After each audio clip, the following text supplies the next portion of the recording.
John Bishop.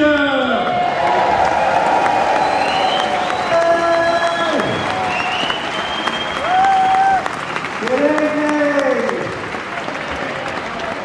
How are we, Rockford? Very good, very good. Thanks for hanging on to stay in. What a shit alarm that was, wasn't it? We were just saying on Silver backstage today, but like, if there was a fire, you're not going anywhere with that alarm, right? And then a posh voice went, please leave the building. You're not alarm, I go, fucking get out! You're not going to die! Anyway, thanks for coming, ladies. And by the way, I'll put you stage. You enjoy Dave? Thanks for coming. Thanks for coming. How is everybody? Oh, good.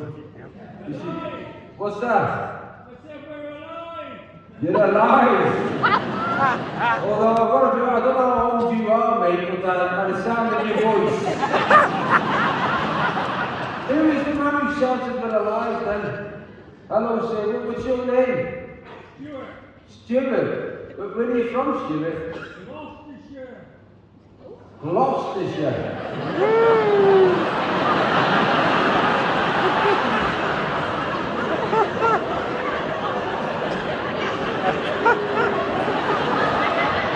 If you don't mind me asking, Stuart, what the fuck are you doing here?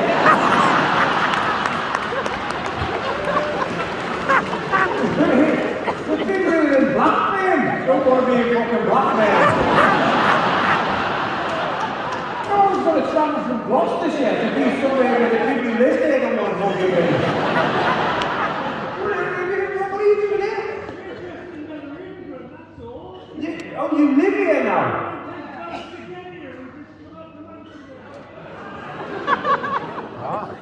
I didn't get all of that. It helps, you know, it helps if you can separate your words. That was just really. Where did you come with? Your wife. Right, so what's your name, madam? Gail. Willie. So he's from Gloucestershire, but you live up here, Gail. Yeah. Fucking hell, I don't know who's carer. I mean, but Gail, right. So you live here now. So you haven't travelled up from Gloucestershire. So you don't mind me asking, and listen, there's lovely countryside around here, there's a lot going for it, the rolling hills and all the rest of it. However, what made you pick to live here? Your son got a job up here. I don't know if you understand this concept. When your kids leave home.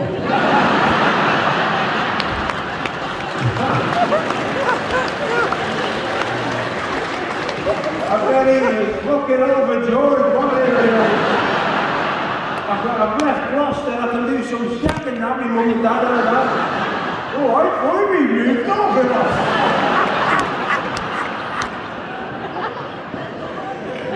That's a lovely thing though, that you keep. To be fair, I'm taking the piss out of you. I did a similar thing because we moved 3 years ago and we moved down south. Never ever intended to live down south, but all my kids left home and they went. And they all went to London, so we went to live near them. And they all fucked off again.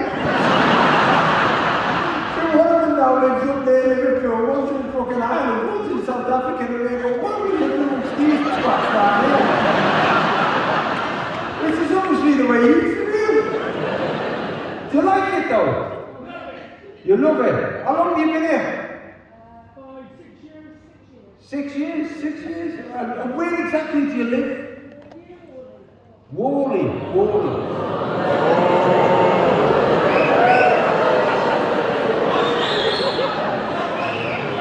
know? I think the room just turned against you.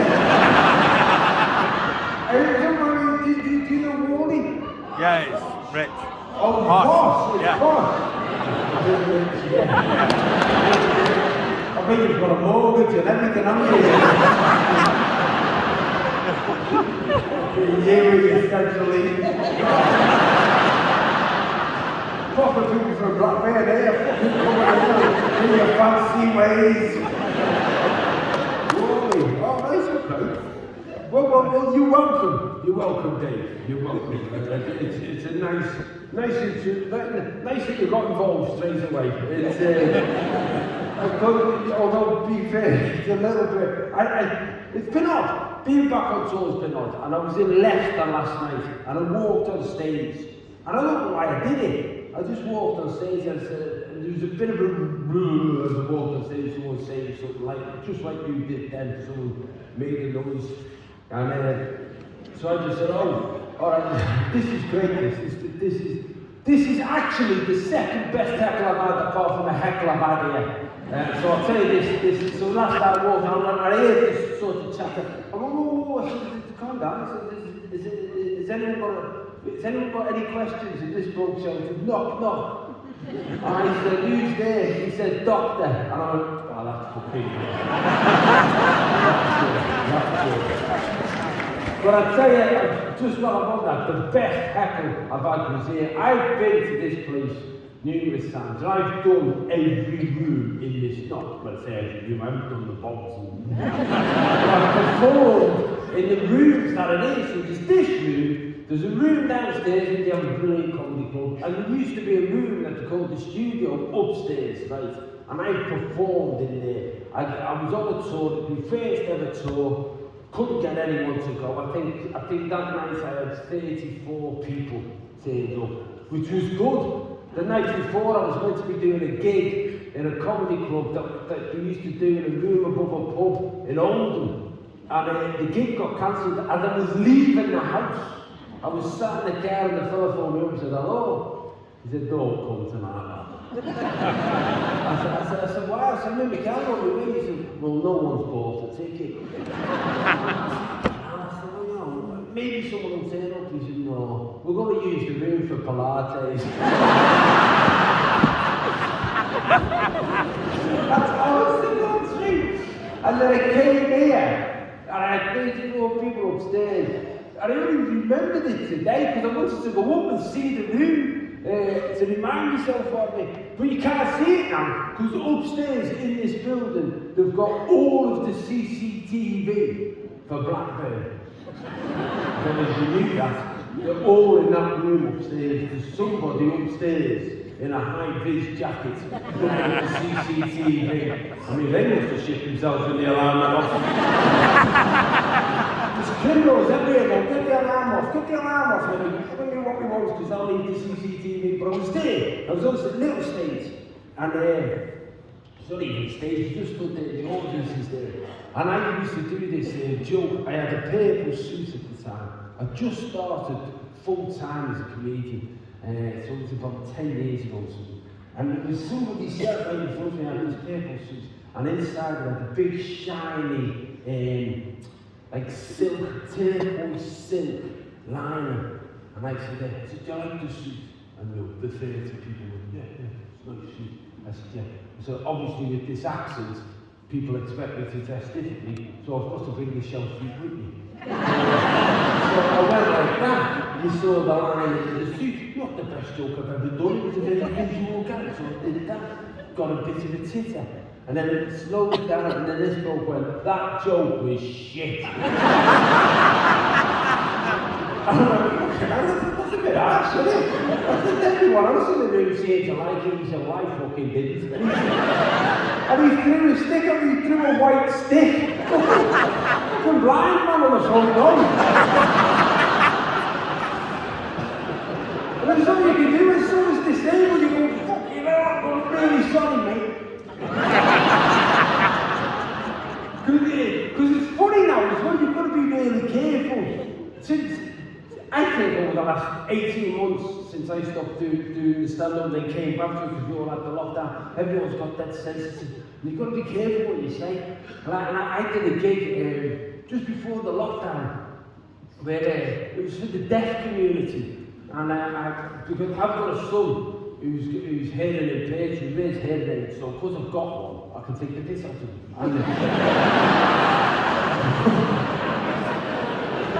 But what happened?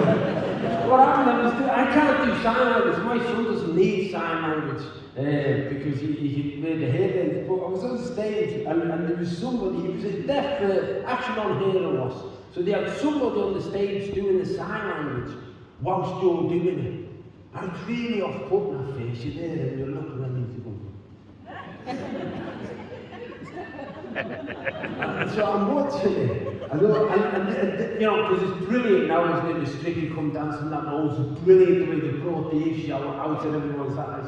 But you see them on Strictly doing that, doing clapping, because that's how deaf people clap. Because if you don't hear sound, you don't fucking need to do that. You just do that. So they all do that. But also, if they've never needed sound, they don't make a noise when you laugh, so they don't go. You just go. You're on stage with a room full of scary looking fucking guys. And I'm talking, this fella's there, and he's saying, he's sat aside from him, and I couldn't help myself, I just stopped and I went. So there was a nun wanking off a penguin.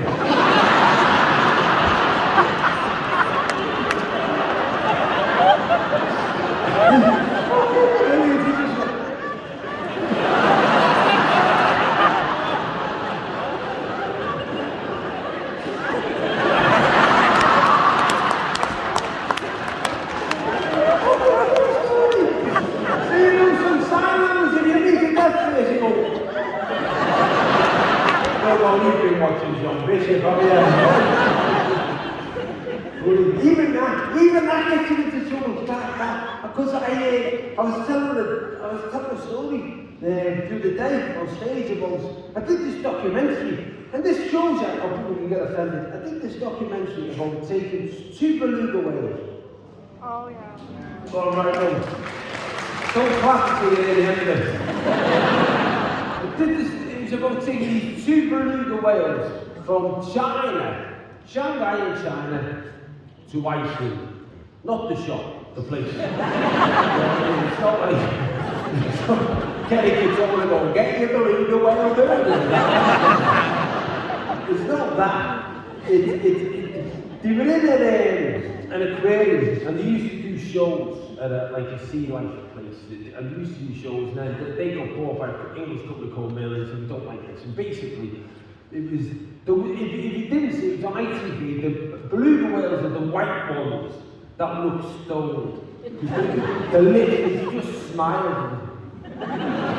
The lovely look, and when you look in the eyes of them, they're beautiful and all that shit. So ITV said, we're going to do a documentary, we need someone to host it, to front it. And I said, yeah, I fancy that. I said, if I could at least touch a whale, that would be exciting. Okay, no, I didn't know what I was getting myself into. I turned up there, right? These beluga whales, they've been performing. This, I got into trouble saying this. I said, they've been performing in Shanghai to Chinese people clapping. And so I went, well, that's a bit offensive. I said, why is that offensive, Uncle? I said, well, they were laughing, and they were clapping, and they were fucking Chinese. That's just a fact. I can't help it, can I? That I look a little bit Chinese and I laugh. That's just a fact. They don't live in Shanghai, they're Chinese, the whales system, you're and the truth is, that's an important part of the story because the beluga whales were captured in Russia and they were called little white little grey because when beluga whales are babies, they're grey. So that's how young they were. One of them was still grey when they were born. They were brought to this aquarium and they were made to perform. But the sound of clapping is important to them because that's how they knew they were doing something good. So they used to play it in a little bit. So that's started going. So what happened? He said, right, we're going to do this documentary. Would you come over? If you saw it, you'll know everything went wrong. Okay? Everything went wrong. And we tried to make it look good. Everything went wrong. We flew over. The idea was to pick them up. They were in this tank. You had to pick them up off the tank, take them up to the side of the building, put them in a big metal tank on a little truck, drive the truck through the park, then put it on the little truck onto a big truck, drive through Shanghai, get to the airport, put them on a plane, by the way, like a proper plane, not, you know, and we've all flown easy yet, we've all seen whales on planes, but not in flip-flops, you know what I mean? It's awful. a proper cargo plane, 747, fly it to Iceland, then they get off that plane, they get on to another truck ride, 4 hours across Iceland, get on to a ferry, go to this little island in Iceland where you go to this harbour. And what happens, they have to be managed by humans because like they're like teenagers. You can't just fucking kick a teenager out. You know what I mean? People go, well, just let them run free, you can't, you're going to die. In the same way, if you put a 12-year-old out and just kick them out and go, oh, my fucker's supposed to be eaten now. Because they never have to hunt. So these whales, and also, they never have to run, but they're okay. They're fucking having a good life. They're in Shanghai, they're getting all the food, everything's being given to them. If someone says you're going to take it to Iceland, the whales are like, you can fuck off. But that's what happened. So so when I got there, no one had ever practiced capturing them. I don't know if anyone's ever tried to capture a whale, but you know, great to capture them. We had to capture them, put them in this sling. I was just meant to stand on the side. We had this American vet called Dan who came in, looked at the care handlers who'd been looking after the whales for 2 years, these Chinese fellas, and looked at them and went, you need to get in. I said, why? He said, have you seen the size of the Chinese fellas? He said, they can't lift a fucking whale. I said, how big do you think I'm fucking? So I ended up, I wanted to tap a whale on the head, I ended up under its fucking tail. I said, get a whale in, get on the thing. First time we went, all went wrong because we were supposed to get on a ferry to the end, didn't work, couldn't do this, we had to go back. Nightmare, had to go back. I'll tell you this. I'll tell you 2 things that you didn't see on the telly. One was when we did do it, we got the whales, lifted them out, 98 whales going mad. What the fuck are you taking me? The bastards.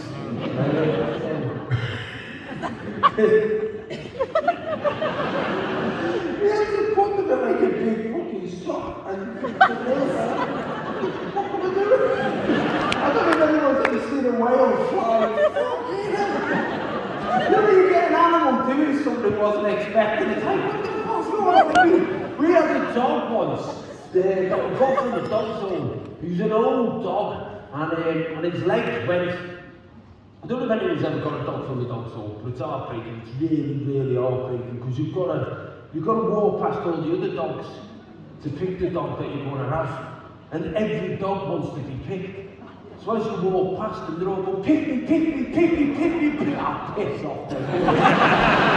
And you pick me, and they're all desperate to be, oh, it's fucking heartbreaking. The only way I can describe it, it's like going to Amsterdam on a stag do.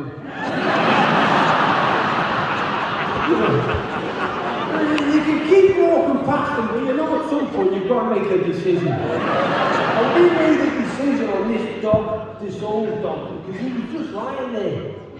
And we came in the end cage and he just looked at us and he went, don't pick me. I'm an old dog. I know no one wants an old dog, so I don't get up anymore. I don't bark and wag my tail. No one wants an old dog, so go on. Go get a puppy, go on. All the puppies in that way, go on. Go get a puppy. I thought, wow, a talking dog.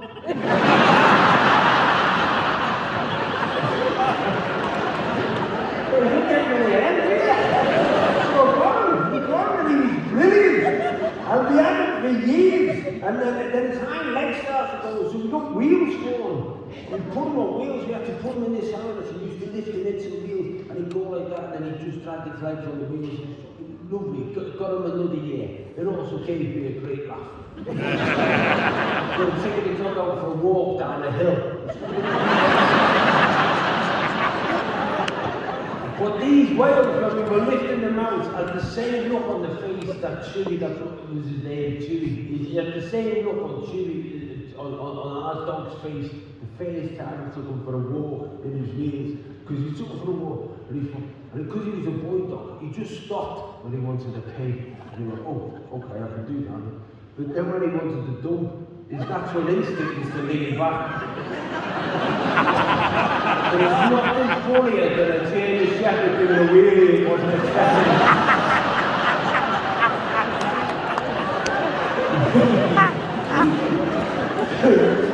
That's what these whales are like. They're coming up and what the fuck's going on here?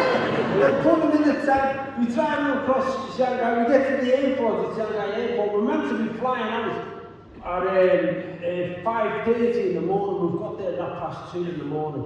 There's one man whose job it was to sign it off, one what's he called, customs guy, one customs man, who had the authority to look in the box and go, that's a whale. If we got, that was his fucking job. 5 years in the planning. And because we're filming in China as well, we're getting followed by somebody from the Chinese government who's watching what we're doing. If you go, by the way, China's shit.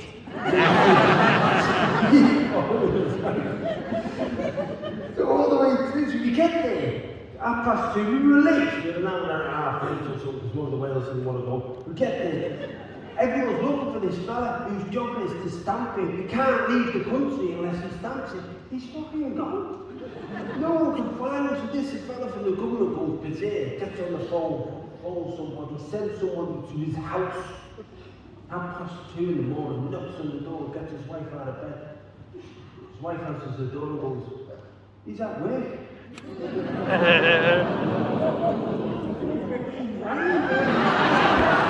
He ended up getting him out of some woman off, and then he's come home, he's gone, man, it's not really, so he looks in, goes right, then we fly over, and then the weirdest thing, again, this wasn't on the telly, you get over to the other side, fly them to Iceland, then you get on a truck on Iceland, you go across Iceland, you get on a ferry, you go on a ferry to the little island, and then they're going to lift him into this cave pool where they've got to stay while we get the main bay ready for you. So we're getting into this cave pool, and one of the whales had gone on its side. It was little white, had gone on its side, because they breathed through the hole in the back.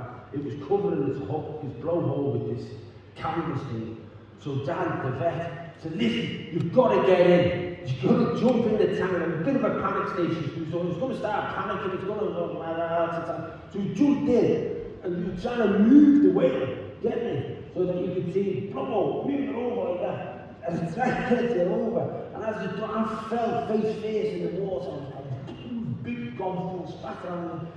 When I would get out, I felt like a hero. I thought I'd just saved the whale's life. Fuck me, honest. And as I'm doing it, Dan, the vet comes up with this big bunch of tablets. He said, take that. I said, well, what for? He said, they're antibiotics. I said, what do I need that for?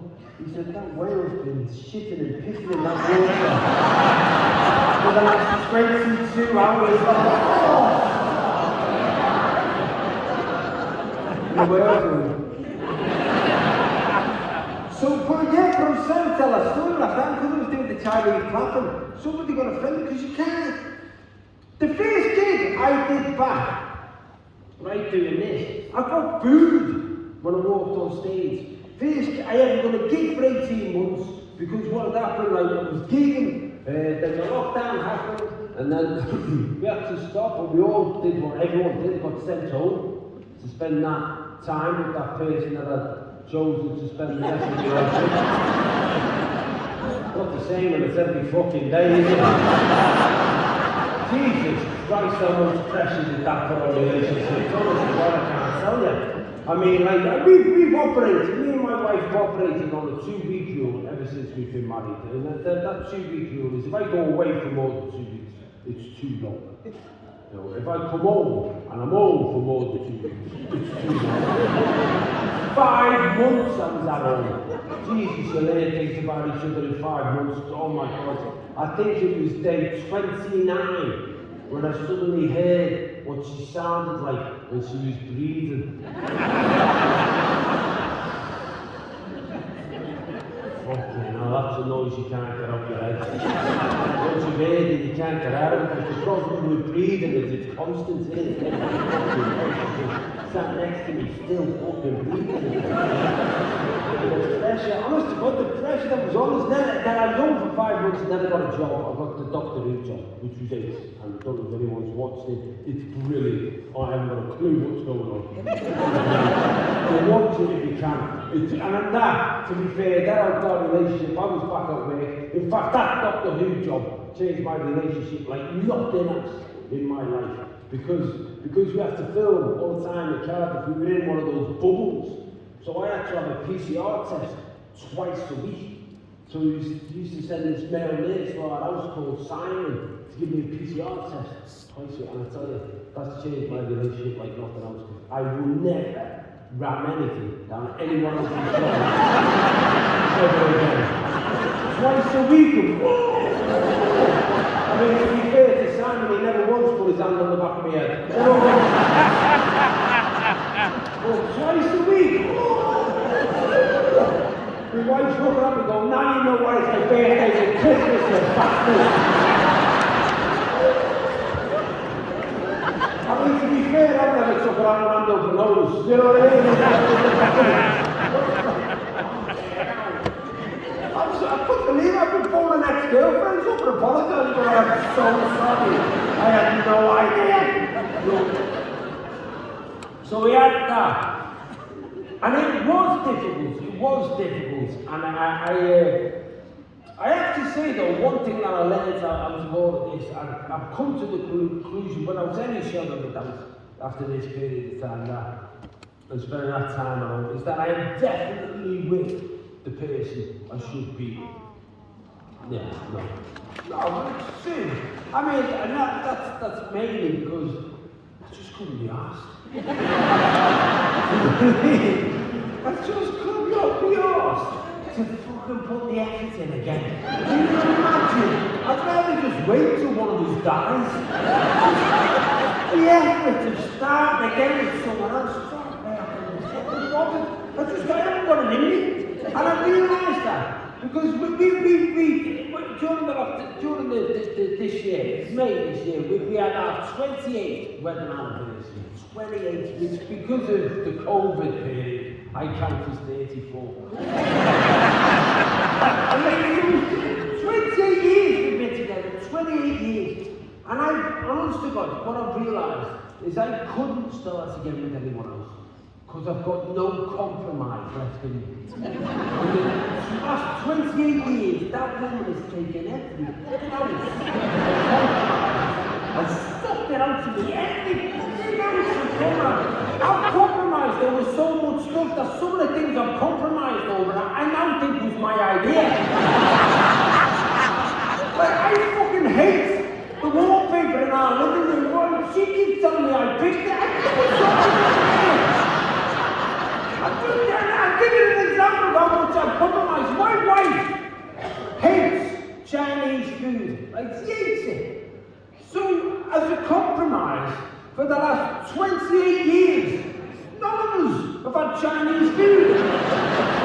Because it's never on the list of things to have. I only realised this during the lockdown thing when Rishi Sunak was saying, can you help out and eat out and can you order some food? And that's when I realised, because it was never on the list. They were like, you want Italian, you want Indian, should we have Chinese? You go, what are you asking me that for, dickhead? I told you in the 80s, I didn't like Chinese. So it's never on the list. So, and I just realised that I've just given all this compromise and I've got nothing there. And I also haven't got the enthusiasm. I haven't got the enthusiasm for it because it's just hard work. My youngest lad, who's 22, 23, I realised this, and I took him, his girlfriend was coming to our house and she was getting the train, so I said I'd give him a lift to the station to pick her up. And that's when I realised the difference between somebody new in love and someone like me. The train, we got to the station and there was a notice on the board saying the train was 6 minutes late. That's all, 6 minutes. When the train didn't arrive when it should have done, he phoned her up to see where she was. 6 minutes late. So he said, babe, where are you? She said, I'm on the train. He said, I'm waiting for you. She said, I know I'm desperate to be there. He said, how long will you be? I said, 6 fucking minutes.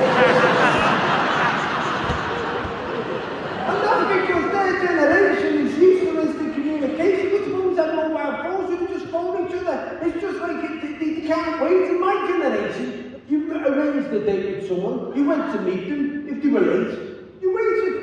You know, and depending on how much you fancied them, you wait a day or two. Whereas now, it's all on the phone, and there's a big phenomenon as well about Zoom sex and stuff like that, because they're supposed to not be able to see each other, so they're having Zoom sex where your tits out. We didn't have any of that kind of shit, did we? scared to phone the house in case his dad answered.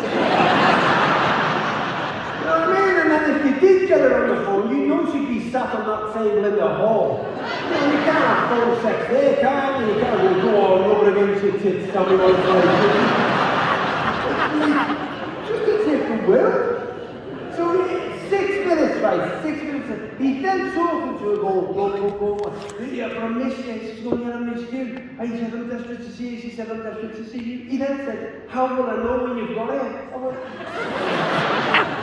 it was a big fucking metal thing.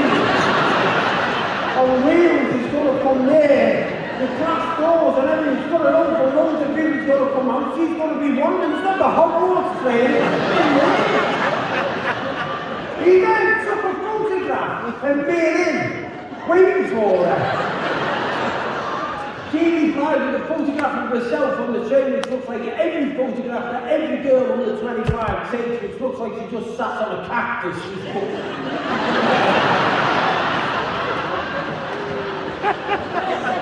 In 6 minutes, we phoned her twice, texted her 4 times and said 2 fucking photographs. 6 minutes! That's more communication than I had with his mum in the face 6 months ago. What are you doing? You're going to run out of fucking things to say. And then I realised that's because I'm looking at it from my point of view. You know what I mean? He's young, and he's in his 20s, he's full of hormones and beans, and it's different then, isn't it? It's different because you're desperate to see him. 6 minutes in your 20s is a long time. You do a lot of 6 minutes, can't you? I want to see you.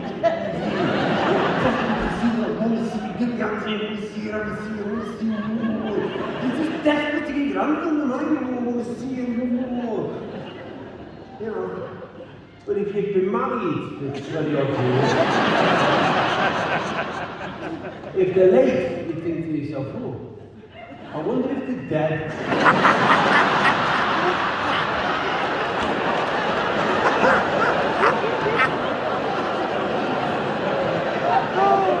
You don't want them to be dead. You can't help but think of the life you might have if they are. I might have a clip look on my being right there. Because it's fucking hard. Being married hard, being in the grind is hard. It's fucking grind. It's, you know, nobody recognises how hard that is. Nobody writes love songs for us. Everyone writes love songs for the stars of a relationship. Everyone writes love songs for the beginning, and Adele writes love songs for the end. No one writes love songs for us. For the people in the middle. There's no love songs with words like, oh, I woke up this morning and you've still got that face. You know what I mean? It's fucking, no one's giving us anything back. And I get it. You know, it's a joyful day. Love's a joyful day when it starts off. Relationships are a joyful day. It's always been in the 20s and 80s. Honestly, enjoy it. It's amazing. That face bit with you, your face slicking with each other, I mean, it's not going to last. That face with your skin, don't go with skin skin, now when your face starts off. You're not disturbing there, are we? I just see a light coming up in your face like you're a freaking wizard. But skin, when you're in your skin, when your face starts to go, when you go skin, the skin that's their skin, look, you're going to be naked in bed and feeling the skin, I want to feel the skin next to their skin. Like Dave was saying before, about fucking, you know, spoon and I just feel the skin. I feel safe when my skin's been, you know, it helps in your 20s because your skin fits, but my skin and your skin, I feel better when your skin's next to my skin, I feel safe when my skin's touching your skin. We'll always have our skin touching each other when we're in bed, and always my skin will always be touching your skin. That's how you start off. And then there comes a stage, you don't even talk about it, when you walk into the very same bedroom with the very same person. You stand there and look at each other. Get naked. Look at each other again. And then start getting dressed for bed.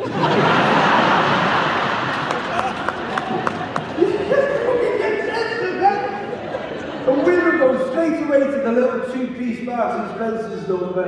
Men start wearing the t-shirt you had on holiday 4 years ago. And the funniest thing my wife ever said to me, I was in bed, I put my t-shirt on, got in bed, and she was sort of lying in bed like that, she was like,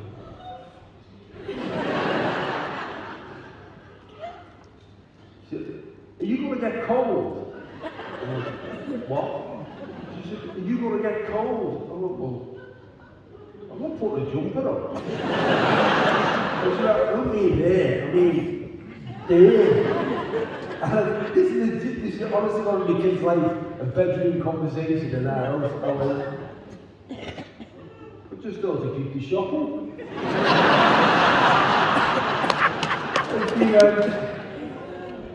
I wouldn't bother, they must be shopping online now.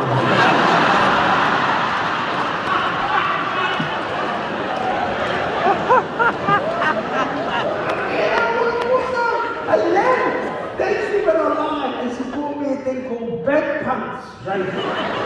Fucking bed pants. So this packet arrives, bed pants, and they're not like rubber, I ain't got a drink from them. They're cotton shorts. They're like long boxer shorts, like cotton, with a little string there, little pockets. And she gets me these bed pants.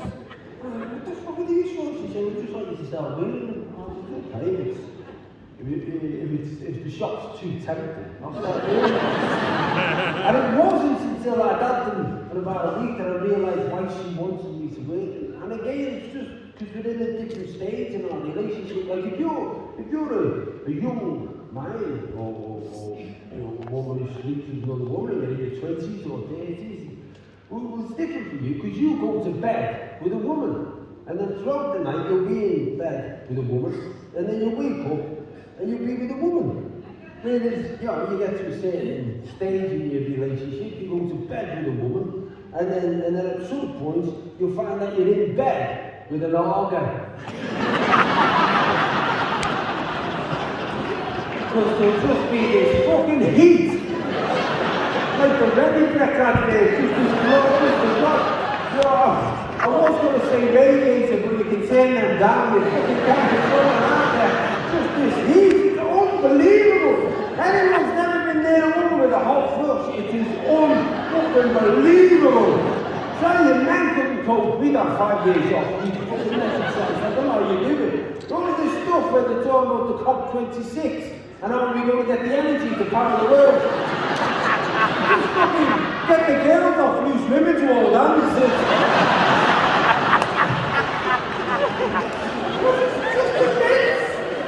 There's just this immense heat that comes off them, and like, honest to God, sisters, I'm with you. The young fellas in here, you've got young attractive girlfriends in the 20s who are gym bunnies who spend all the time doing leggings and all that. Oh, look at my girlfriend, look at my girlfriend, look at my girlfriend with a really hot body. You have no fucking idea what a hot body is. Until you stood over it with a towel like that to tell you. And so because what happened, that's when I realised when my wife wanted me to wear the bed pants, because what happens, we go to bed, and she's a woman, and at some point in the night, the fucking volcano is up. She starts bubbling, she starts getting really, really hot, and then in order to cool down, she obviously, takes her top off, and she was sick of waking up and finding my scrotum stuck to her back.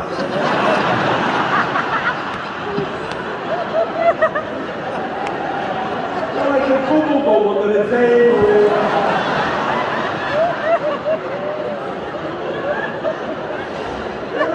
I'm older as well, so I'm more skin than I used to, so sometimes I've got my back to her and I'm still stressed out.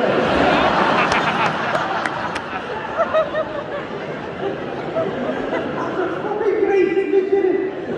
It's also great when you someone say the word scrotum. Don't do that again. And the thing to me, it's just like, it's about life, and it's about going through stages together. And one of the best things that happened is my brother's 60th on a Sunday, so we're all going out to Liverpool, going to have a day when we meet today, we're all going to go out and have a day with him. But we're bringing my dad with me. Now my dad was 80 this year.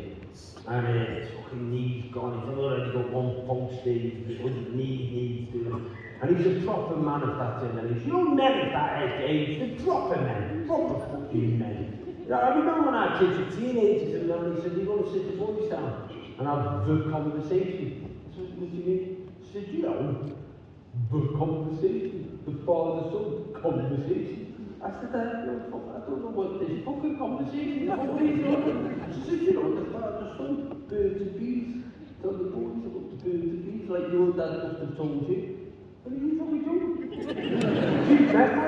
My dad's got swallows tattooed on the back of his hands. How many conversations do you think you've ever had? If it doesn't involve what's the score, I don't think he's coached us anyways. But the man built that way, really knows that he's become that way. And he's more demonstrative now, he talks more, and honestly, like if I was in the trenches now, I'd take my dad.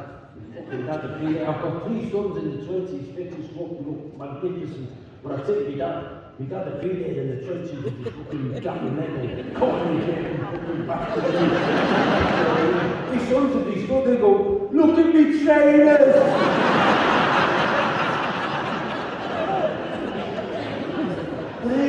It was his 80th.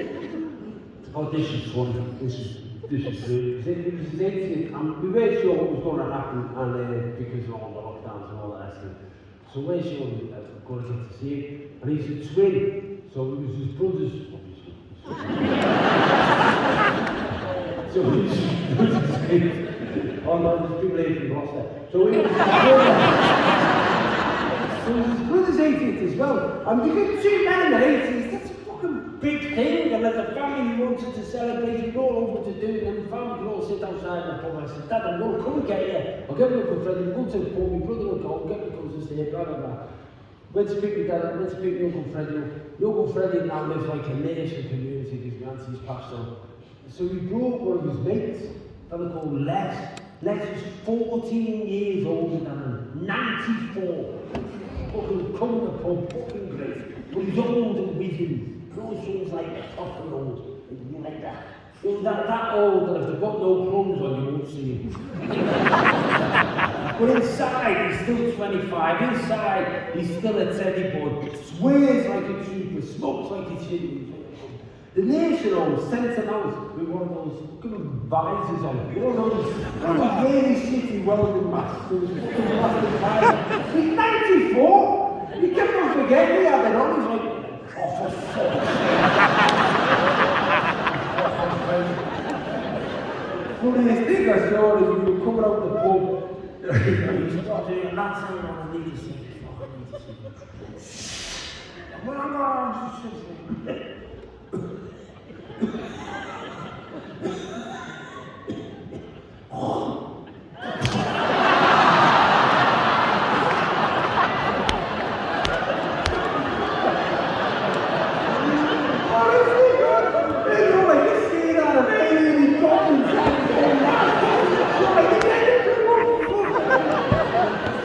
the reason I'm saying that is because you know Dad get older. His sister is like their principal carer, I suppose. So she keeps sharing leaflets with my brother and sister, and just talk about looking after them and all that stuff. The best thing we could do. She shared this leaflet recently, and honest to God, it was the most joyful thing I've read. Because most of the things that you get down from the Google is just shit in it. Just everything's just a panic. Honestly, I think we should cancel the news. Just fucking stop telling us any fucking news. Yeah. Who do you think the news is? The news! The news for the last year has just been someone coming on sitting down going, it's all shit! Everything's shit! It's a little bit shitter today than it was yesterday. We think it's going to be shitter tomorrow. And then someone showing you on a shit graph. Someone shit is going to be. It's terrible. I mean, listen, it's been hard and some Christ will come around to it. And we were told some people before, this is great, everyone in here. I'm sure for some people this is the biggest gathering you've been in. It feels a little bit like you're doing something naughty. You know what I mean? I think this is probably how dogging began. All the people got their dog now, we might as well, we're all there. No, it's been hard, And listen, it would have been hard. It would have been hard for any government. It just would have helped because our Prime Minister wasn't such a fucking bellend.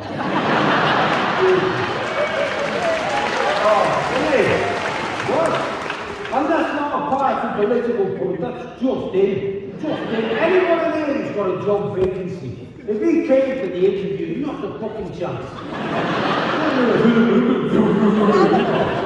It's alright, man, I'll stop the shelves myself.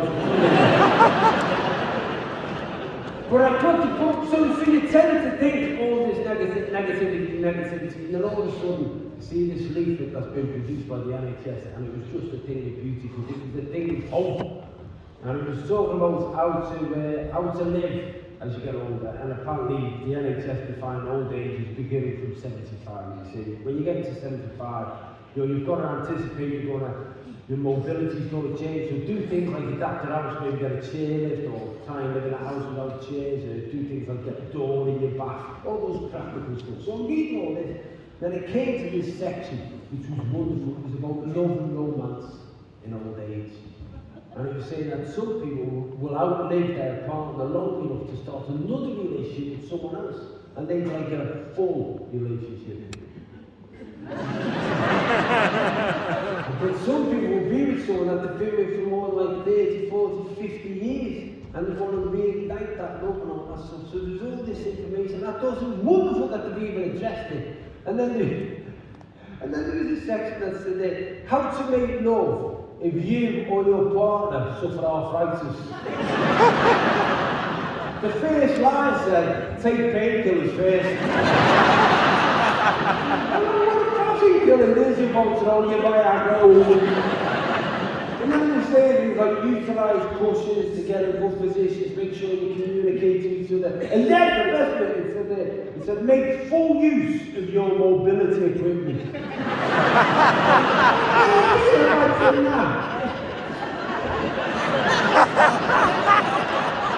Okay!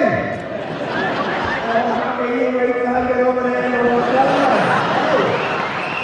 Hey! When I get over there, that nothing's coming off.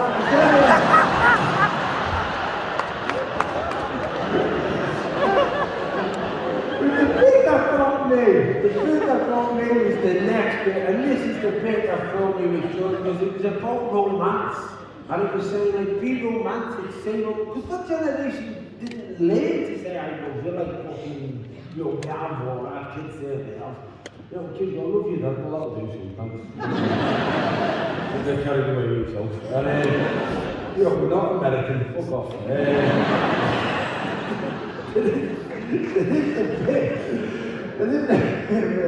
Where the sons are saying it's okay to hold hands in public and still be romantically involved with each other and do things that you perhaps haven't done for a long time. And then one of the things it said is maybe get a bath together.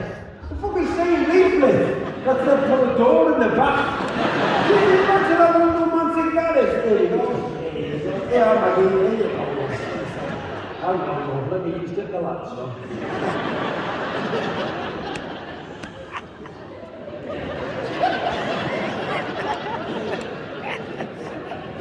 Not long, love. Stuff I'm going to do to you.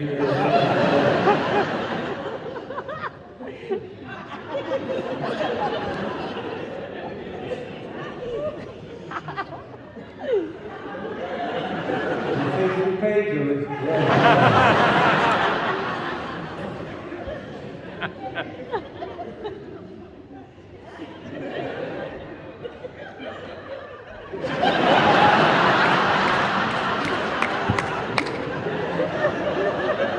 When it gets up to your budget, we'll kick off, alright?